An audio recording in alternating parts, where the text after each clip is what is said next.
UERJ Entrevista. Temas atuais comentados por professores e pesquisadores. Um espaço para reflexão sobre o nosso dia a dia. O acesso à saúde é um direito fundamental previsto na Constituição. Mas, na prática, populações mais vulneráveis acabam desassistidas nessa área. É olhando para essa realidade que a medicina familiar e comunitária surge como uma especialidade essencial, tanto na universidade, com pesquisas e formação especializada, como no próprio serviço à sociedade, contribuindo para a melhor qualidade de vida da população. No episódio de hoje, conversamos com mais um dos palestrantes do evento UERJ com RJ, Ciência, Tecnologia e Inovação, Propostas para o Desenvolvimento Fluminense, que irá ocorrer no mês de outubro. A entrevistada é Maria Inês Padula Anderson, professora titular da Faculdade de Ciências Médicas da Universidade do Estado do Rio de Janeiro, a UERJ. Maria Inês tem doutorado e mestrado em Saúde Coletiva e graduação em Medicina. Também é especialista em Medicina de Família e Comunidade, todos pela UERJ. Atualmente, apoia a coordenação do Programa de Residência em Medicina de Família e Comunidade e é professora do mestrado profissional Prof. Saúde da UERJ. Eu sou Cíntia Duarte e este é o UERJ Entrevista.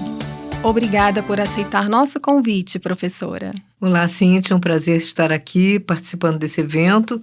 Espero que eu possa contribuir informando um pouquinho mais sobre a medicina de família e a atenção primária à saúde no Brasil. Professora, vamos começar falando sobre atenção primária à saúde. Muito se fala desse termo, mas o que ele quer dizer exatamente? O que quer dizer atenção primária à saúde e como é que nós estamos nesse assunto no Rio de Janeiro? Então, a atenção primária à saúde faz parte do sistema de saúde, que normalmente é classificado em 3 níveis: o nível primário, secundário e terciário.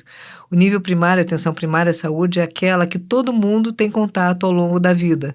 Por exemplo, se eu tenho uma dor de cabeça, eu vou aonde? Buscar atenção primária. E se eu preciso de um outro especialista que não está na atenção primária, a equipe de saúde refere essa pessoa o mais rápido possível para onde ela precisa ser atendida. Então, a atenção primária faz promoção da saúde, educação em saúde, assistência dos problemas mais prevalentes de saúde, mais comuns. Ela é resolutiva em 85% dos problemas que as pessoas apresentam e também colabora na reabilitação.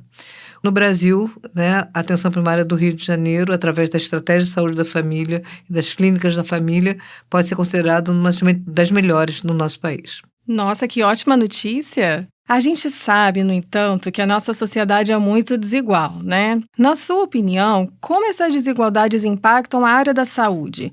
E quais são os principais obstáculos na implementação de políticas públicas que possam ajudar a superar esses desafios? Eu vou começar respondendo pela última pergunta. Os principais processos que facilitam o acesso da população mais vulnerável ao serviço de saúde é justamente a atenção primária, porque a perspectiva da atenção primária é ela ser capilar, ela está perto da onde as pessoas vivem.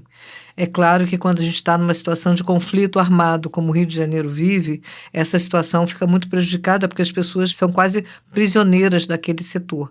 Mas, por exemplo, aqui no Rio, na resposta anterior, as áreas preferenciais iniciais das clínicas da família foram justamente no local das populações mais vulneráveis.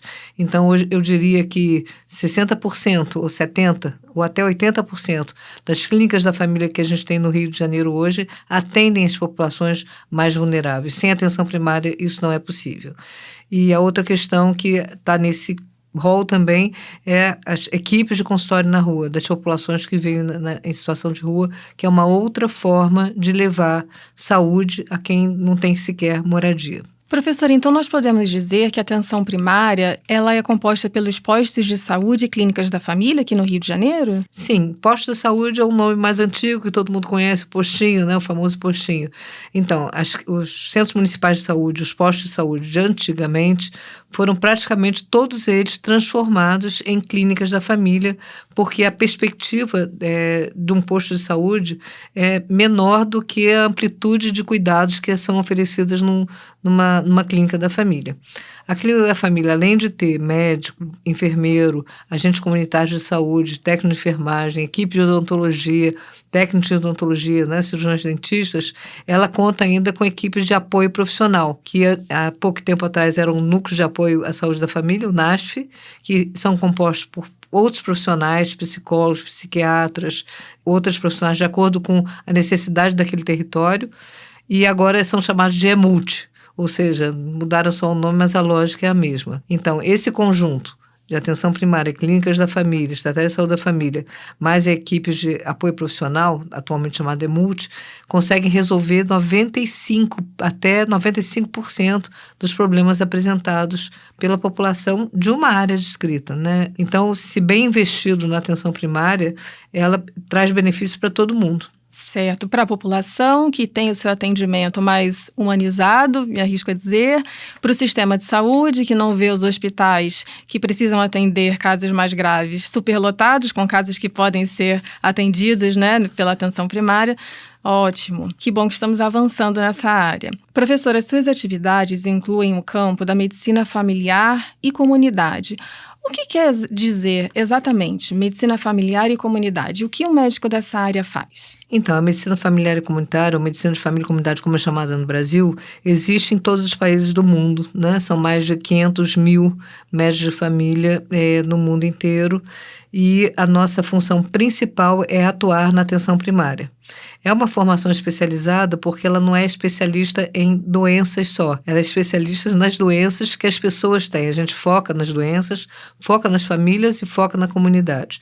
Então, é um profissional, a gente tem um especialista em cardiologia, nós somos especialistas em gente. Nós atendemos todas as faixas etárias e independente do motivo que a pessoa procura, o motivo que a pessoa sente dor. Apesar de, falando assim, parecer uma coisa muito estranha, né? A gente sabe que a maioria das pessoas sofrem de mais ou menos os mesmos problemas de saúde. E quando a gente se especializa na pessoa, a gente sabe aquilo, por que ela faz adesão ao tratamento, por que ela não faz. A gente consegue fazer um acompanhamento domiciliar, consegue fazer um acompanhamento familiar no sentido da educação e saúde. Então, ao mesmo tempo que é um trabalho de prevenção de doenças, é um trabalho de cuidado da pessoa e do seu processo de adoecimento. E toda vez que ela precisar de um outro setor, um outro serviço, um outro especialista, tem a equipe multi e tem os outros setores, precisar internar, né? A gente consegue fazer isso mais rápido do que a pessoa ficar andando por aí sem saber para onde vai buscar uma internação, né? A gente tem até o sistema da vaga zero, né? Quando a pessoa chega com um risco muito grande de vida, inclusive, a gente aciona o vaga zero. Então, é um sistema do município do Rio de Janeiro que prontamente, ou tão prontamente quanto possível, leva a ambulância para a unidade e leva o paciente para onde ele precisa ser internado. Certo. Professora, agora vamos falar um pouquinho mais sobre um assunto que a senhora já mencionou, mas vamos tratar dele um pouquinho mais, que são as pessoas que estão em situação de rua, né? É importante que os profissionais de saúde também estejam preparados para lidar com pessoas nessa situação, né? Porque há especificidades nesse contato, né? Nesse sentido, como a residência da Faculdade de Medicina da UERJ tem abordado as particularidades do cuidado a pessoas nessa condição? A senhora pode nos contar quais são as principais orientações que os alunos recebem? Posso. Na realidade, vale mencionar que o Brasil, eu não sei se vou falar afirmativamente com tanta assertividade, é um dos países que tem um programa voltado, um programa ministerial, né, voltado para atendimento à saúde da população de rua. Então, para além das equipes de saúde da família, existe um protocolo, existe um manual que orienta a formação de equipes voltadas para esse atendimento, justamente porque são situações muito emblemáticas do ponto de vista do cuidado. Casos muito emblemáticos de saúde mental, de tuberculose, de outras doenças muito prevalentes no nosso país, principalmente para a população de baixa renda. Então, na nossa residência, eles fazem estágios. Não é uma residência em consultório na rua.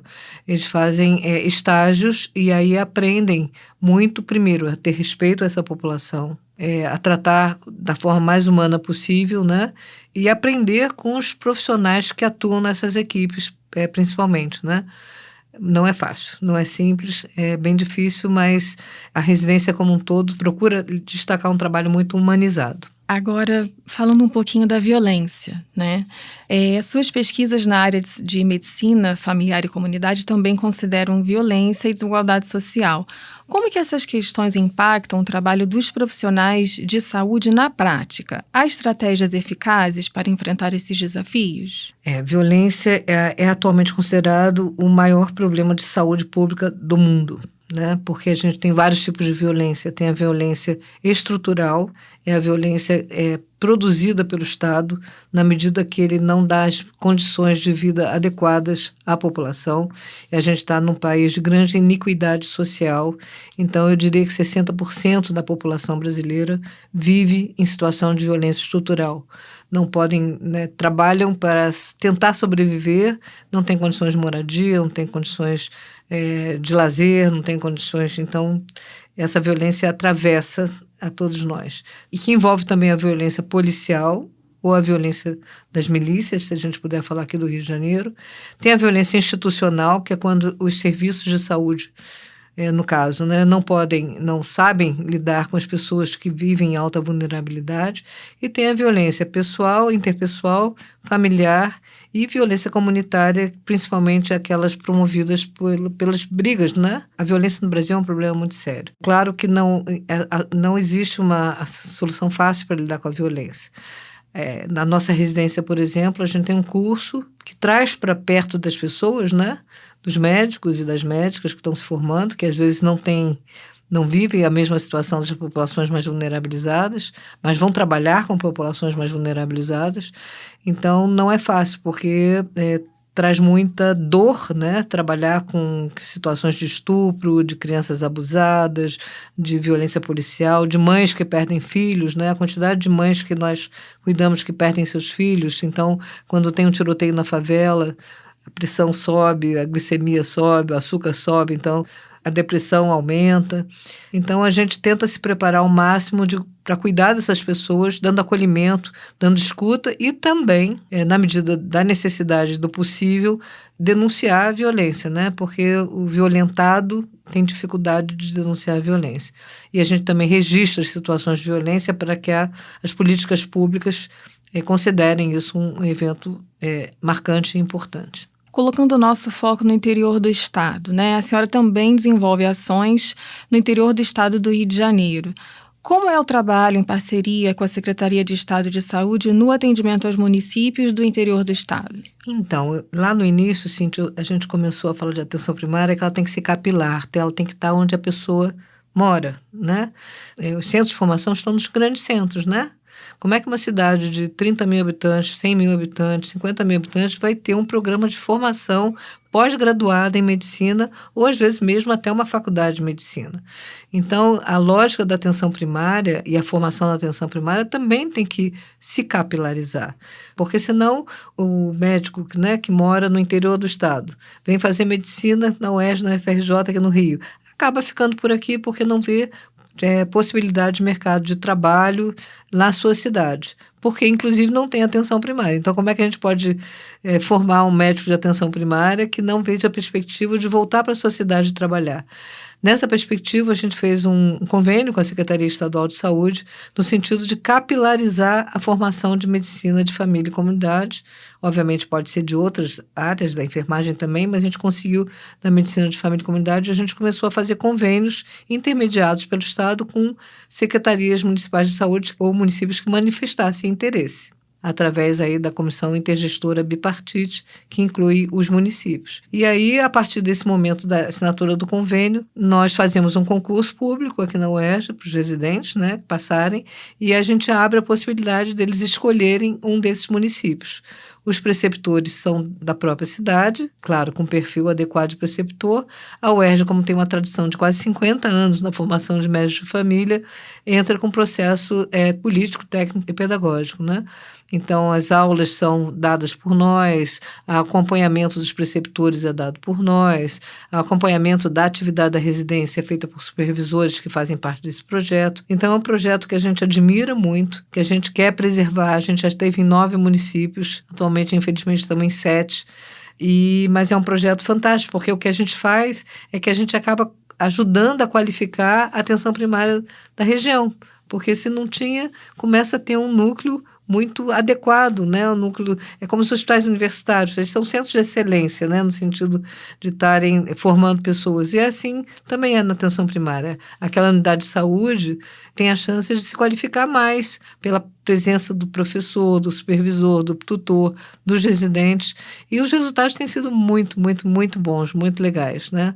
A população, principalmente, reconhece um atendimento mais cuidadoso, mais humanizado. Professora, agora falando sobre tecnologia, né? Sabemos que, principalmente após a pandemia de Covid-19, mais recursos tecnológicos passaram a ser usados em diversas áreas. Como tem sido isso no que se refere ao atendimento de saúde às comunidades? Teve alguma diferença? Eu acho que a pandemia de Covid foi uma tragédia, mas trouxe algumas perspectivas que necessitamos usar. É claro que a gente tem que ser muito cuidadoso quando a gente fala das áreas mais vulneráveis, porque o acesso à internet não é a mesma coisa para quem tem mais recursos sociais. Hoje em dia, naturalmente, está mais facilitado, né? Até porque pelo celular a gente consegue, o celular ele está numa abrangência muito grande. Então, durante a pandemia, nós aprendemos que até atividade de grupo, a gente pôde fazer pela internet. Mas o outro cuidado é que uma consulta com as pessoas, né, com a comunicação verbal e com a comunicação não verbal, é diferente de uma consulta intermediada pela telemedicina.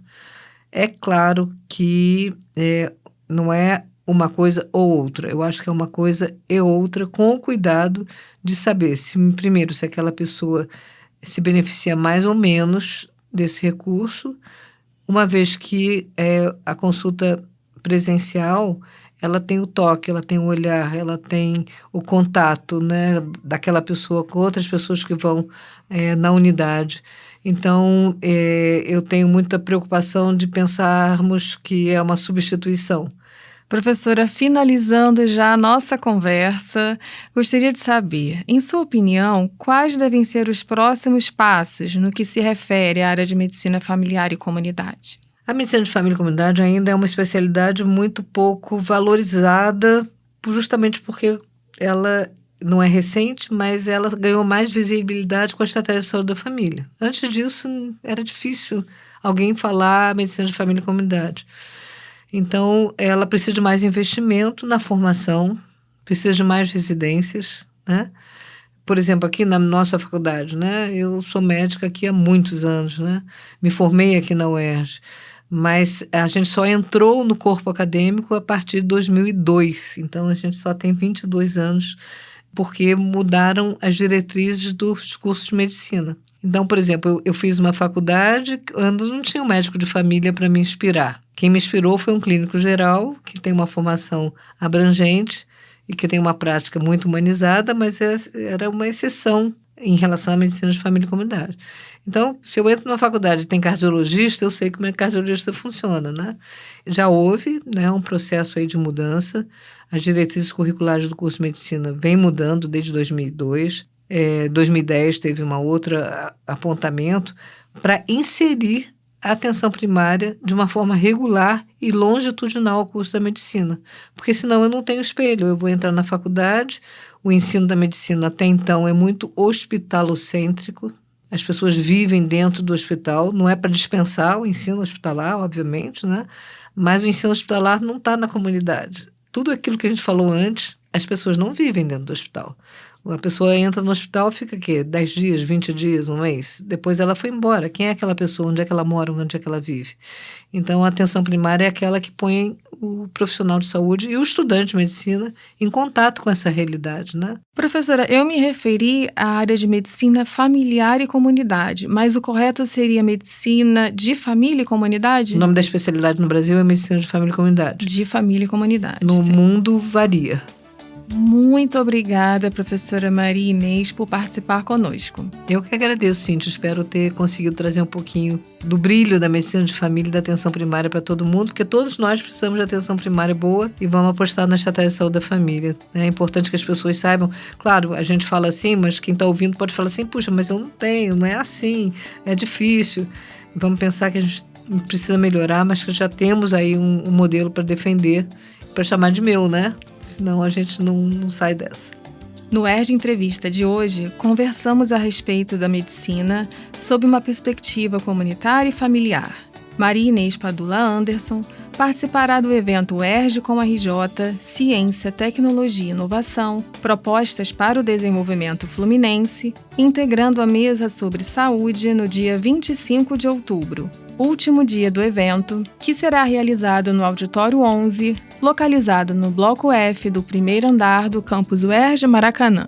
Acompanhe a Rádio UERJ em www.cte.uerj.br/Rádio UERJ e siga-nos no Facebook, no YouTube e nas principais plataformas de podcast.